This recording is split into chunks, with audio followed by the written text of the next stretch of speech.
que foi convidado para estar falando aqui, eu considero ele como um instrumento que Deus vai usar. Tá? Amém? Que Deus abençoe. Meus irmãos, a paz do Senhor.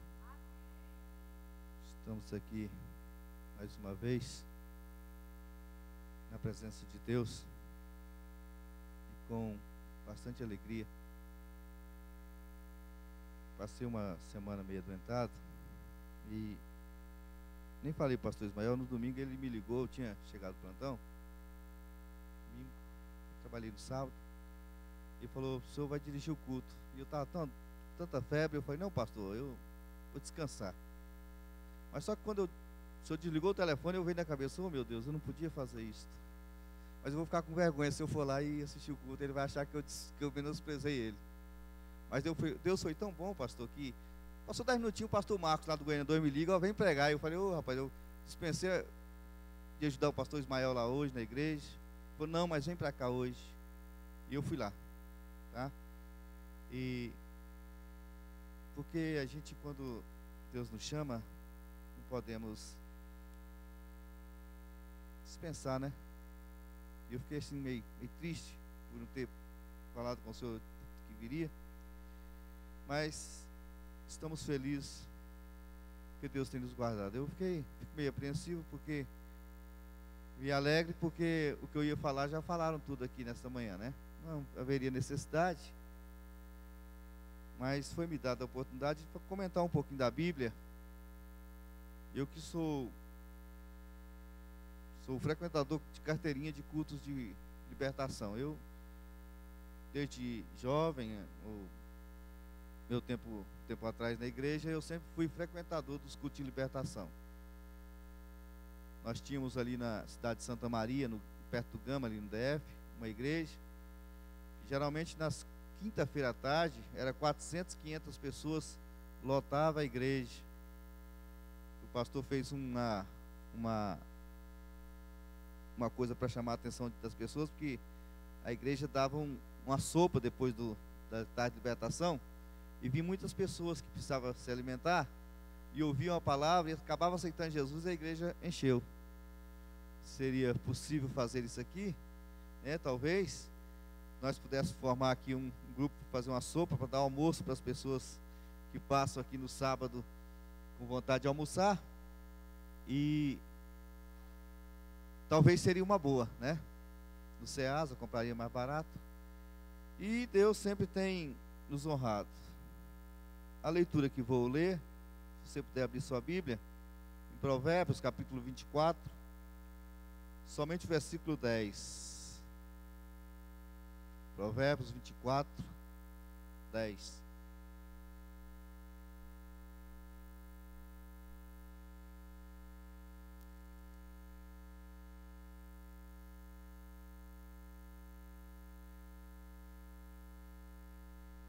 Amém? Na minha Bíblia diz assim, ó: se te mostrares fraco no dia da angústia, a tua força será pequena. Na outra, em outro, vocês podem dizer: se mostras fraco em momento de tribulação, a sua força é pequena. 24, 10. Quando fala em força, em fraqueza,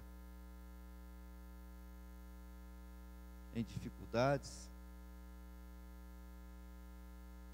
nós podemos trazer à memória muitos homens que tiveram seu nome escrito na história e se faz mencionado na Bíblia, e mulheres que tiveram grandes dificuldades na sua caminhada. E eu tenho certeza que, se não todos, mas a maioria dos que aqui estão, tem enfrentado problemas, seja ele de ordem familiar, seja ele na saúde, seja ele na família, com um filho, uma enfermidade, financeiro, ou até mesmo sentimental. Mas a realidade é que todos têm o seu problema. E não adianta eu querer tomar o problema do Severino, que não vai dar jeito. O que Deus colocou para eu resolver, é eu que tenho que assumir. O que o pastor Ismael tem para carregar a cruz dele, é ele que vai carregar. E Salomão, quando escreveu, disse, falou, olha, se te mostras fraco no dia da angústia, a tua força será pequena. E eu estava observando os louvores e algumas palavras que foram ditas nesta manhã. A maioria se tratavam sobre força, fraqueza e vitória. É lógico que nós, que somos crentes, que aceitamos a Jesus, que servimos a um Deus vitorioso, nós em hipótese alguma podemos pensar em derrota. Derrotado é o inimigo, derrotado é o adversário. Nós temos que subir morro, descer morro, subir morro e descer morro, mas carregando a cruz. Vocês já ouviram aquele hino? Subo o morro e desço o morro, carregando a minha cruz, mas não deixo de marchar ao encontro de Jesus. E não pode cortar a cruz também não, irmã, porque se cortar, esse pedacinho pode fazer falta mais na frente. Tem uma história que fala sobre isso. Alguém carregava a cruz e a cruz estava pesada, e ele preocupado, aí disse que o inimigo falou, não, sua cruz está muito pesada, serra um pouquinho, ela fica mais maneira. Aí ele foi andar e continuou pesada, serra mais um pouco, e quando chegou lá na frente tinha que atravessar um grande abismo, e quando ele pôs a cruz, ela não deu para ele atravessar. E quando nós enfrentamos batalhas, dificuldades, lutas, às vezes nós olhamos para os lados e até mesmo para a frente e não vemos ninguém que nos ajude. Aí tem momento que você não pode confiar no irmão. Tem momento que se você falar, não, irmão João Lima vai me ajudar, ele é meu braço forte, ele é meu ajudador, mas tem momento que ele não pode te ajudar. E você não pode se enfraquecer na caminhada. Você pensa, eu vou confiar no meu irmão, no meu pai, na minha mãe, porque ele vai me ajudar. Aí de repente você chega lá e não podem te ajudar. Tem momentos que é só você e Deus, que é só o homem e Deus. Só Deus pode estender as mãos e falar, venha porque eu te seguro, eu te protejo. Tem momento que não podemos confiar em ninguém.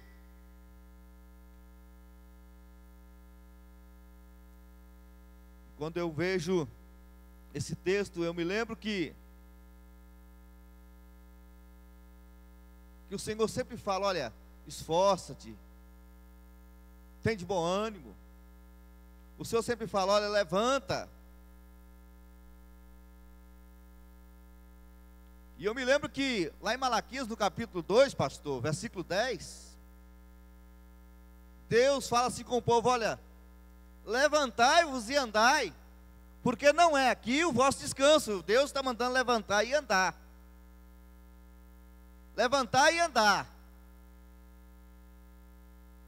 Eu estava lendo lá em Apocalipse, do capítulo 3, do versículo 2, Jesus quando chega para João, ele fala, olha, sobre a igreja de Filadélfia, eu conheço as tuas obras, eis que tenho posto diante de ti uma porta, a qual ninguém pode fechar, e ele disse, eu sei que tu tens pouca força, mas guardaste a minha palavra, e não negaste o meu nome. Vocês entendendo? Força, fraqueza, resistência, tudo isso faz parte da vida humana enquanto nós estamos aqui na terra. Tem momento que você olha para o céu, como a palavra de quinta-feira, e você olha e fala, olha, o céu está de bronze, meu Deus se esqueceu de mim, será que meu nome está na agenda de Deus? Será que Deus tem ouvido o meu clamor? Tem momento que você olha e não vê uma saída, mas eu te digo, Jesus tem a saída certa, na hora certa, no momento certo, e Ele tem o propósito certo para a vida de cada um que espera no seu nome, que confia na sua palavra e que tem fé que Ele pode agir.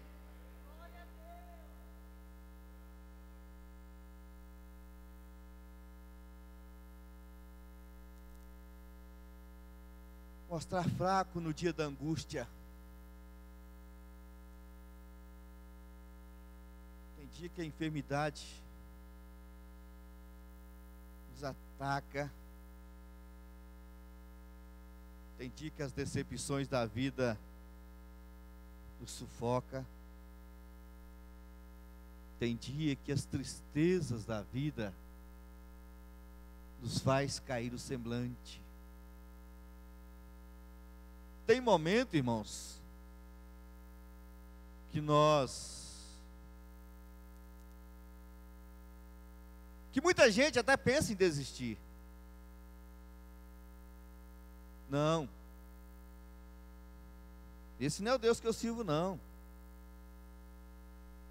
Puxa vida, eu oro, eu busco, eu clamo, eu canto, eu exalto o nome do Senhor, mas as coisas só andam com dificuldade. Tem momento, irmão Severino, que parece que Deus abre a torneira e você vai vivendo de gota em gota. É como se fosse um pinga-gotas, né? E Deus vai te dando aquilo ali para você sobreviver. E tem que aguentar. Para até que chegar o momento em que Deus abre a torneira e as bênçãos jorram como água que sai de uma torneira.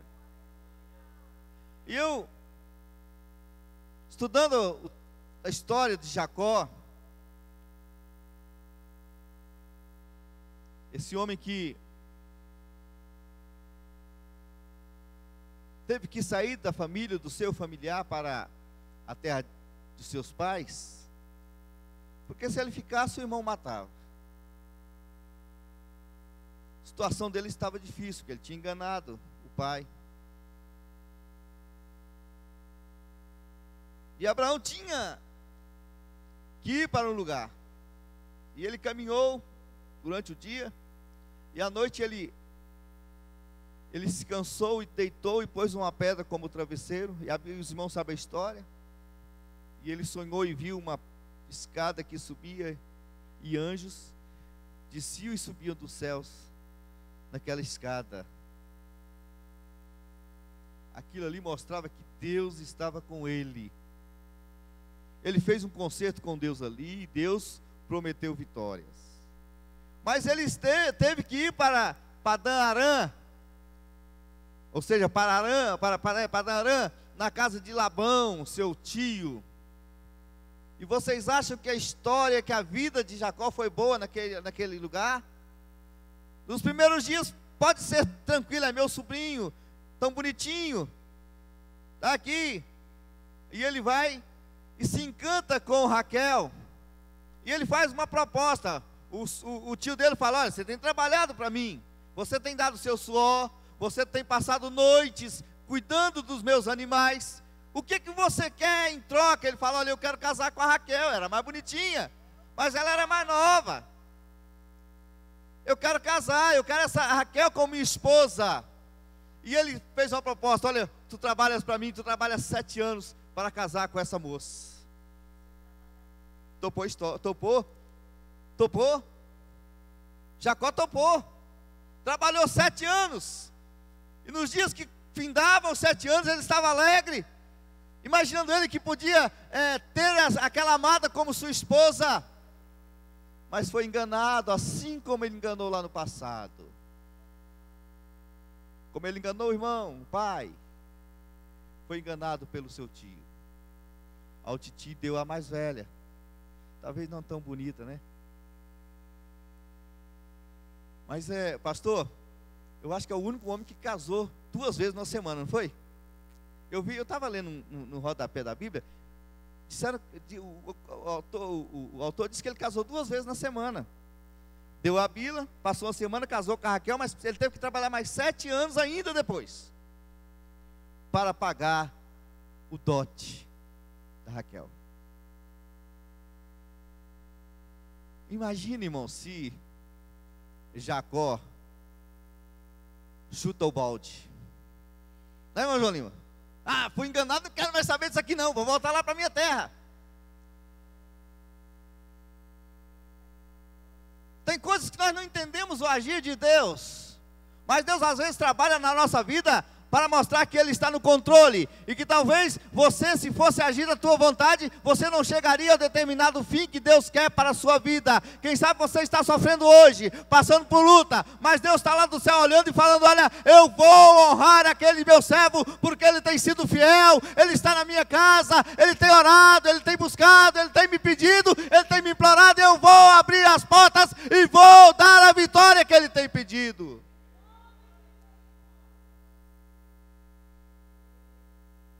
Imagine, irmãos, se Abraão fosse fraco na fé, mostrasse fraqueza, quando Deus chega para ele e fala: Abraão, meu filho, eis-me aqui, Senhor.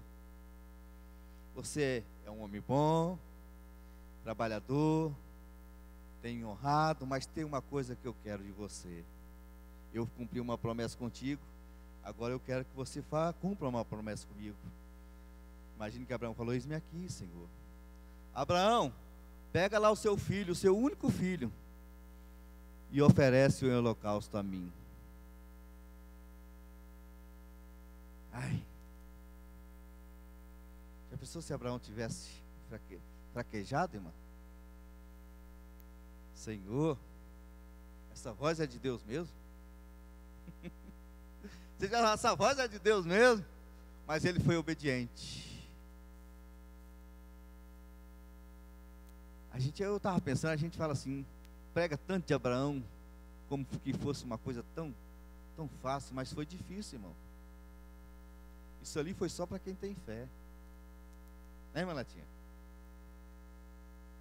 Tinha que ter muita fé para levar o seu filho, caminhar 3 dias, chegar, falar para os seus servos, falar: fica aqui que eu vou subir com o moço, e nós voltaremos. Olha a palavra, nós voltaremos. Ele não falou: eu voltarei, nós. Abraão aqui, ele demonstrou que tinha fé, e que Deus era capaz de, mesmo da criança morta, ele poderia ressuscitá-la. Já pensou, Severino, se Abraão não tivesse fé, o que seria da promessa de Deus? Aonde nós estaríamos hoje? Imagine, irmãos, se José fosse fraco e cedido às tentações da mulher de Potifar, quando ela se engraçou com aquele jovem e queria por tudo levá-lo para a destruição. Vocês imaginam o que seria da nação de Israel se José tivesse se deixado levar pelas lábias, pelas cantadas da mulher de Potifar? Mas José demonstrou que tinha força para resistir nos dias maus, resistir às tentações do inimigo, resistir àquilo que o inimigo tem colocado no caminho, tentando destruí-lo. Ele teve força e disse: não, porque eu sirvo um Deus vivo, um Deus que me contempla, um Deus que me vê, um Deus que tem promessa, um Deus que age, um Deus que faz portas se abrirem, um Deus poderoso de Israel.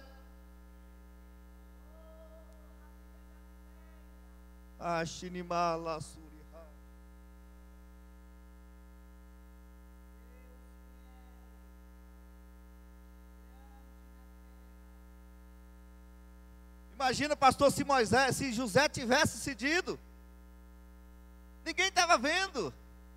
Ele dominava a casa de Potifar, ele tinha tudo na mão, mas ele preferiu ser obediente a Deus, preferiu ficar na posição que Deus o colocou, suportando afronta, sendo preso, mas Deus o exaltou. Deus quer exaltar a gente aqui nesta igreja. Tem pessoas aqui que não estão sabendo o mover do Espírito Santo na sua vida, mas lá na frente ele vai olhar para trás e falar: Deus, me exaltou, porque eu não merecia estar neste lugar.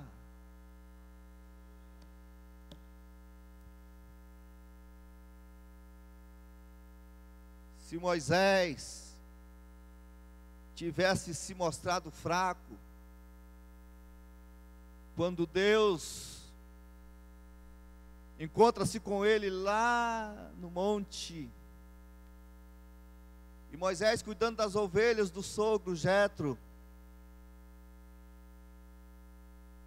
e Deus aparece para Moisés e fala: olha, ao melhor, quando Moisés vê uma árvore pequena, uma sarça se queimando, e aquela sarça, aquele fogo não se apagava, aquela sarça não se consumia, e ele se aproxima, e Deus chama Moisés e fala: olha, Moisés, eu tenho uma missão para você. Qual é, Senhor? Eu quero que você vá lá no Egito, enfrente Faraó, e fala para ele: olha, o meu Deus me mandou que você liberte o povo que está cativo. Aí Moisés falou: Senhor, eu vou em nome de quem? A quem eu vou falar para Faraó que me enviou? E fala: diz que o eu sou te enviou. Vocês sabem o que é enfrentar Faraó naquela época, irmãos? É a mesma coisa de você sair daqui, Severino, e Deus falar que você vai lá, Severino, na Casa Branca, e fala para Barack Obama que eu preciso que ele me aceite para ser salvo. Você hoje não tem condições nenhuma de entrar na Casa Branca, talvez nem liberam para você entrar nos Estados Unidos, mas Deus chamou Moisés lá no deserto do nada, e disse: vai lá em Faraó e diga: olha, eu vou tirar o meu povo debaixo da sua mão, eu vou livrar o meu povo. Quando Deus quer agir, não tem Barack Obama, não tem Papa, não tem ninguém que pode atrapalhar a bênção, não tem ninguém. O Senhor, quando mandar você ir naquele lugar, você vai, porque Deus prospera, e você não pode se mostrar fraco, não pode se mostrar desanimado, mas crendo que o Senhor está no controle da ordem que Ele tem te dado. Falar com o Marconi já é difícil, né, Divaldo? Imagina falar com Barack Obama. Imagine Moisés quando foi falar com Faraó. Só Deus. Só Deus. Agora eu vou dizer uma coisa boa para vocês.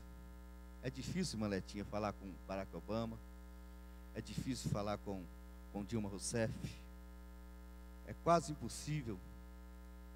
Mas para falar com Deus, que comanda todos esses homens, você pode falar a qualquer momento.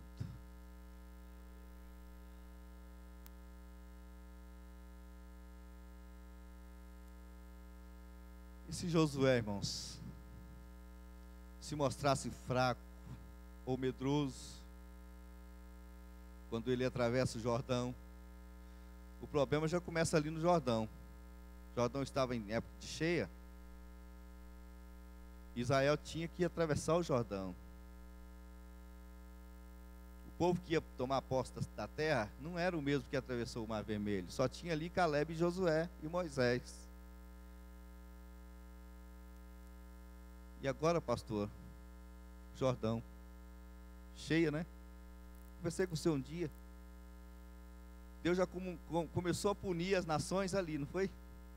Quando a arca de Deus entra no rio, a água de cima para, as de baixo vão embora, e as de cima começam a inundar a cidade. O Senhor que me falou isso. Inundar. E Josué tem na frente um grande muro, uma barreira. E eu te pergunto nesta manhã, qual a barreira que está impedindo você atravessar, transpor o seu caminho, continuar nessa caminhada? Se Josué, pastor Ismael, tivesse colocado aquela dificuldade como pretexto para se mostrar sua fraqueza, ele não estaria com o nome escrito na palavra, como um grande homem de Deus. teu nome não tem nenhum livro, não está em nenhum livro. O teu problema não está escrito em nenhum livro aqui na terra. Mas eu quero dizer para vocês que o teu problema, o teu nome, está escrito em um livro. Deus tem uma história muito bonita para você. Muito bonita. Você sabe que Deus já falou com você, que tem algo para realizar na sua vida nessa terra. Deus hoje renova a promessa contigo. Tu não estás aqui somente por ouvir, mas tu estás aqui porque Deus vai mover algo em sua vida que alegrará muito o teu coração.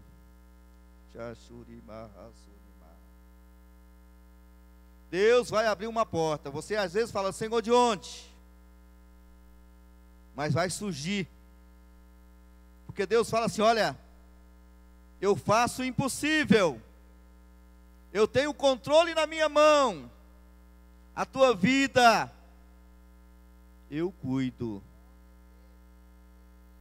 Receba em nome de Jesus.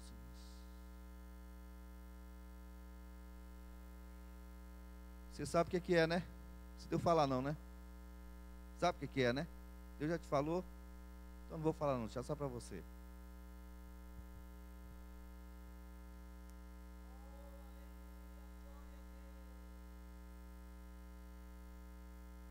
Se não fosse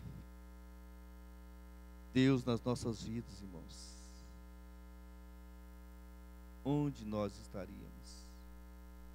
Eu falei sobre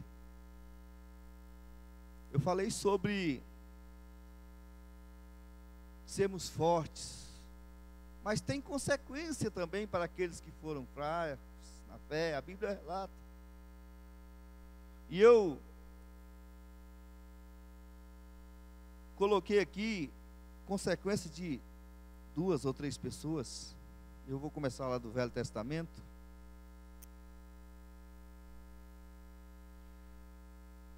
Primeira consequência foi de um povo.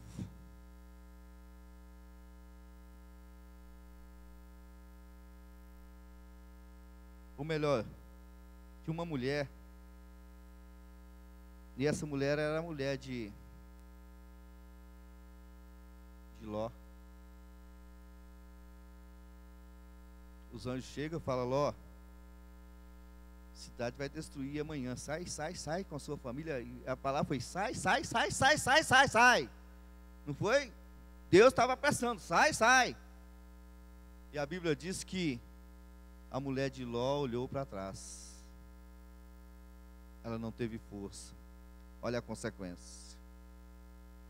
A mulher de Jó também não teve força não.